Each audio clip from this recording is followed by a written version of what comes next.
Praise Lord. 1 ശമൂവേൽ പുസ്തകം 22-ാം അധ്യായം 1 മുതൽ 23 വരെയുള്ള തിരുവചനങ്ങൾ. അങ്ങനെ ദാവീദ് അവിടം വിട്ട് അദുല്ലാം ഗുഹയിലേക്ക് ഓടിപ്പോയി. അവന്റെ സഹോദരന്മാരും അവന്റെ പിതൃഭവനമൊക്കെയും അത് കേട്ട് അവന്റെ അടുക്കൽ ചെന്നു.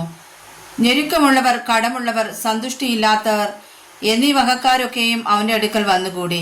അവൻ അവർക്ക് തലവനായി തീർന്നു. അവനോടുകൂടെ ഏകദേശം 400 പേർ ഉണ്ടായിരുന്നു. അനന്തരം ദാവീദ് അവിടം വിട്ട് മോവാബിലെ മിസ്പായിൽ ചെന്നു. മോവാബ് രാജാവിനോട്, ദൈവം എനിക്ക് വേണ്ടി എന്തു ചെയ്യുമെന്ന് അറിയുവോളം എൻ്റെ അപ്പനും അമ്മയും നിങ്ങളുടെ അടുക്കൽ വന്ന് പാർപ്പാൻ അനുവദിക്കണമേ എന്നപേക്ഷിച്ചു.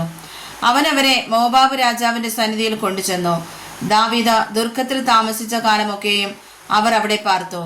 എന്നാൽ ഗാദ് പ്രവാചകൻ ദാവീദിനോട്, ദുർഗത്തിൽ പാർക്കാതെ യഹൂദാ ദേശത്തേക്ക് പൊയ്ക്കൊള്ളുക എന്ന് പറഞ്ഞു. അപ്പോൾ ദാവീദ് പുറപ്പെട്ട് ഹേരേത്ത് കാട്ടിൽ വന്നു. ദാവീദിനെയും കൂടെയുള്ളവരെയും കണ്ടിരിക്കുന്നു എന്ന് ശൗൽ കേട്ടു. അന്ന് ശൗൽ കയ്യിൽ കുന്തവുമായി ഗിബയയിലെ കുന്നിന്മേലുള്ള പിജുല വൃക്ഷത്തിന് ചുവട്ടിൽ ഇരിക്കുകയായിരുന്നു. അവന്റെ ഭൃത്യന്മാർ എല്ലാവരും അവന്റെ ചുറ്റും നിന്നിരുന്നു. ശൗൽ ചുറ്റും നിൽക്കുന്ന തന്റെ ഭൃത്യന്മാരോട് പറഞ്ഞത്, ബെന്യാമിനരെ കേട്ടുകൊള്ളുവിൻ. ഇശ്ശായിയുടെ മകൻ നിങ്ങൾക്കൊക്കെയും നിലങ്ങളും മുന്തിരിത്തോട്ടങ്ങളും തന്ന നിങ്ങളെ എല്ലാവരെയും സഹസ്രാധിപന്മാരും ശതാധിപന്മാരും ആക്കുമോ? നിങ്ങൾ എല്ലാവരും എനിക്ക് വിരോധമായി കൂട്ടുകെട്ടുണ്ടാക്കിയിരിക്കുന്നു. എൻ്റെ മകൻ ഇശ്ശായിയുടെ മകനോട് സഖ്യത ചെയ്ത് എന്നെ അറിയിപ്പാൻ ആരും ഉണ്ടായിരുന്നില്ല. എൻ്റെ മകൻ എൻ്റെ ദാസനെ ഇന്ന് എനിക്കായി പതിയിരിപ്പാൻ ഉത്സാഹിപ്പിച്ചിരിക്കുന്നതിങ്കൽ മനസ്താപമുള്ളവരോ അതിനെക്കുറിച്ച് എനിക്ക് അറിവ് തരുന്നവരോ നിങ്ങളിൽ ആരും ഉണ്ടായിരുന്നില്ലല്ലോ.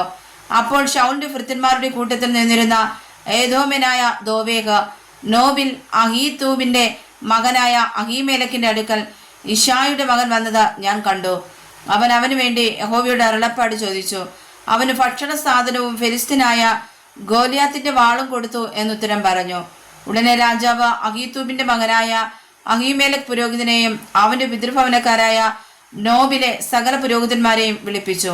അവർ എല്ലാവരും രാജാവിന്റെ അടുക്കൽ വന്നു. അപ്പോൾ ശൗൽ അഹീതൂബിന്റെ മകനെ കേൾക്ക എന്ന് കൽപ്പിച്ചു. തിരുമേനി, അടിയൻ എന്ന അവൻ ഉത്തരം പറഞ്ഞു. ശൗൽ അവനോട്, ഇശ്ശായിയുടെ മകൻ ഇന്ന് എനിക്കായി പതിയിരിപ്പാൻ തുനിയത്തക്കവണ്ണം അവന് അപ്പനും ഇശ്ശായിയുടെ മകൻ ഇന്ന് എനിക്കായി പതിയിരിപ്പാൻ തക്കവണ്ണം അവന് അപ്പവും വാളും കൊടുക്കുകയും അവനു വേണ്ടി ദൈവത്തോട് ചോദിക്കുകയും ചെയ്തതിനാൽ നീയും അവനും എനിക്ക് വിരോധമായി കൂട്ടുകെട്ടുണ്ടാക്കിയത് എന്ത് എന്ന് ചോദിച്ചു. അഹീമേലക്ക് രാജാവിനോട്, തിരുമനസിലെ സകല ഭൃത്യന്മാരിലും വെച്ച് ദാവീദിനുള്ള വിശ്വസ്തൻ ആരുള്ളൂ? അവൻ രാജാവിന്റെ മരുമകനും അവിടുത്തെ ആലോചനയിൽ ചേരുന്നവനും രാജധാനിയിൽ മാന്യനുമാകുന്നുവല്ലോ. അവനു വേണ്ടി ദൈവത്തോട് ചോദിപ്പാൻ ഞാൻ ഇപ്പോഴോ തുടങ്ങിയതാ. അങ്ങനെയല്ല, രാജാവ് അടിയന്റെ മേലും അടിയന്റെ പിതൃഭവനത്തിന്മേലും കുറ്റമൊന്നും ചുമത്തരുതേ. അടിയൻ ഇതിലെങ്ങും യാതൊന്നും അറിഞ്ഞവനല്ല എന്നുത്തരം പറഞ്ഞു. അപ്പോൾ രാജാവ് അഹീമേലക്കെ, നീ മരിക്കണം, നീയും നിന്റെ പിതൃഭവനമൊക്കെയും തന്നെ എന്ന് കൽപ്പിച്ചു. പിന്നെ രാജാവ് അരികെ നിൽക്കുന്ന അകമ്പടികളോട്, ചെന്ന യഹോവയുടെ പുരോഹിതന്മാരെ കൊല്ലുവിൻ, അവരും ദാവീദിനോട് ചേർന്നിരിക്കുന്നു. അവൻ ഓടിപ്പോയത് അവർ അറിഞ്ഞിട്ടും എന്നെ അറിയിച്ചില്ലല്ലോ എന്ന് കൽപ്പിച്ചു. എന്നാൽ യഹോവയുടെ പുരോഹിതന്മാരെ കൊല്ലുവാൻ കൈ നീട്ടുന്നതിന് രാജാവിന്റെ ഭൃത്യന്മാർ തുനിഞ്ഞില്ല. അപ്പോൾ രാജാവ് ദോവേഗിനോട്, നീ ചെന്ന് പുരോഹിതന്മാരെ കൊല്ലുക എന്ന് കൽപ്പിച്ചു. ഏദോമ്യനായ ദോവേഗ് ചെന്ന് പുരോഹിതന്മാരെ വെട്ടി പഞ്ഞിനൂൽ കൊണ്ടുള്ള ഏഫോദ് ധരിച്ച 85 പേരെ അന്ന് കൊന്നുകളഞ്ഞു. പുരോഹിത നഗരമായ നോബിന്റെ പുരോഹിതന്മാർ, സ്ത്രീകൾ, ബാലന്മാർ, ശിശുക്കൾ, കാള, കഴുത, ആട് എന്നിങ്ങനെ ആസകലം വാളിന്റെ വായ്ത്തലയാൽ അവൻ സംഹരിച്ചു കളഞ്ഞു. എന്നാൽ അഹീതൂബിന്റെ മകനായ അഹീമേലക്കിന്റെ പുത്രന്മാരിൽ അബിയാഥാർ എന്നൊരുത്തൻ തെറ്റിയൊഴിഞ്ഞ് ദാവീദിന്റെ അടുക്കൽ ഓടിപ്പോയി. ശൗലഹോവയുടെ പുരോഹിതന്മാരെ കൊന്ന വിവരം അബിയാഥാർ ദാവീദിനെ അറിയിച്ചു.